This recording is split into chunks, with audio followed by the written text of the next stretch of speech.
Hello and welcome to a quickfire guide on protections in Smite, and exactly how they work. I've seen some confusion in the community on Reddit, so this will helpfully clear everything up. Before we go on, if you find anything you see here helpful, please like the video and subscribe to the channel if you want to see more. It doesn't cost you a penny and it allows me to grow. And if you don't like it, you can always unsubscribe later. Every god in Smite does either magical or physical damage. Mages and guardians do magical, hunters, assassins and warriors do physical, and Cthulhu does far too much. To stop yourself getting regular trips back to the death screen and XX Loki main 420 telling you to stick to Arena Trash Kid, you should probably buy protections. These come from items, and your current total protections can be found at any time in the game, here. But exactly how do protections work? Well, it's actually quite simple, and I bet some of you watching this will be quite surprised. The formula for protections is on screen right now. Those of you with a keen mathematical mind will notice that this means one key thing. As protections increase, the damage percentage they reduce gets smaller, meaning that if you have 50 protections, your damage decreased is 33%.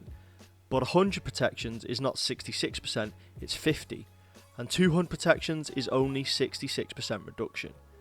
Meaning that above 200 protections, adding more items in that defense type will be only reducing damage by 1 or 2%.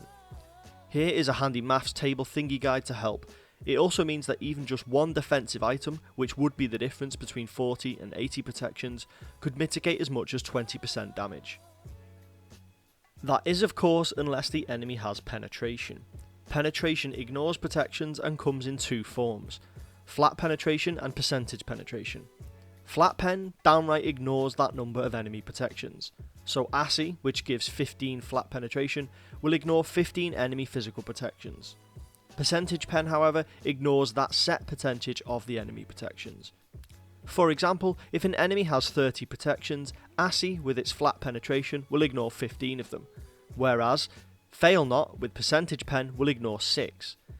The maths nerds among you will therefore pick up that against low protections, flat penetration is best, but once the enemy starts building defensive, percentage pen can ignore huge chunks of it. It's worth noting that percentage penetration does have a cap at 40%, and flat penetration can't go above 50. It's probably worth noting as well that some of you may have seen the term true damage floating about. What this means is that will do the set amount of damage it says regardless of enemy protections or your penetration. You may also see something called raw damage mitigation in game on items such as Oni Hunter's Garb. This will flat out reduce the amount of damage you take, again regardless of your current protections and regardless of the enemy penetration. What this all means in practice is that going above a certain amount of protections isn't giving you the defensive stats that you might expect, so once in this zone here, maybe just extra health is the way to go.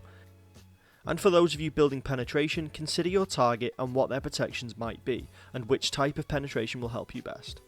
Thanks for watching, and good luck out there.